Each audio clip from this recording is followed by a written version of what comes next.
조국 장관 관련 의혹을 수사하고 있는 검찰이 부인 정경심 교수를 이틀 만에 다시 소환해서 조사하고 있습니다. 정 교수 측은 첫 조사에서 건강 문제를 이유로 조사 중단을 요청했는데요. 어제는 사고 후유증으로 장시간 조사가 어렵다는 입장을 밝히기도 했습니다. 현장에 취재기자 나가 있습니다. 박규환 기자.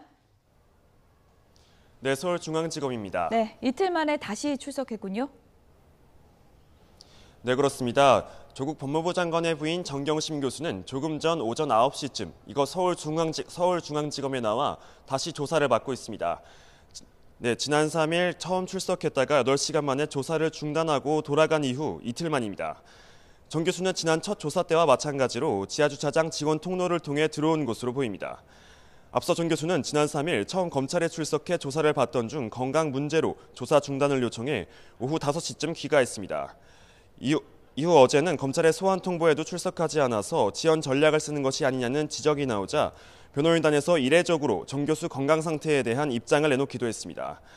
정 교수 측 변호인단은 정 교수가 과거 사고 후유증으로 두통을 겪어왔고 오른쪽 눈을 실명했다고 설명했습니다.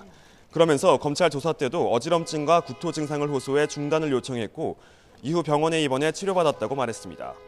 일단 검찰은 정 교수를 상대로 자녀의 동양대 표창장 등을 위조하고 가족이 투자한 사모펀드 운영에 깊게 관여한 혐의 등에 대해 조사를 이어갈 것으로 보입니다.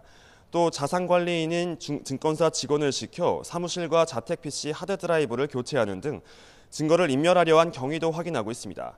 정 교수가 건강 문제로 호소하고 있는 만큼 오늘 검찰 조사도 밤늦게까지 이어지진 않을 것으로 보입니다. 검찰은 정 교수를 한두 차례 더 불러 조사한 뒤 구속영장 청구 여부 등 신병 처리 방향을 결정할 계획입니다. 네, 지금 조 장관 가족을 둘러싼 다른 의혹들에 대한 검찰 수사도 계속 진행되고 있는데요. 조 장관 동생의 구속 여부는 다음 주에 결정되죠?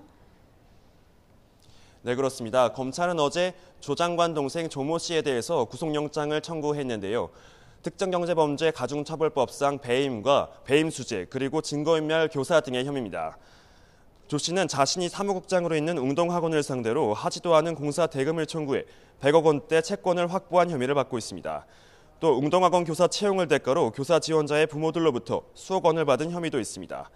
앞서 조 씨와 공모해 중간에서 금품을 전달한 두 사람에 대해선 모두 구속영장이 발부된 상태입니다. 조 씨에 대한 구속영장 실질 심사는 다음 주 초에 서울중앙지방법원에서 진행될 예정입니다.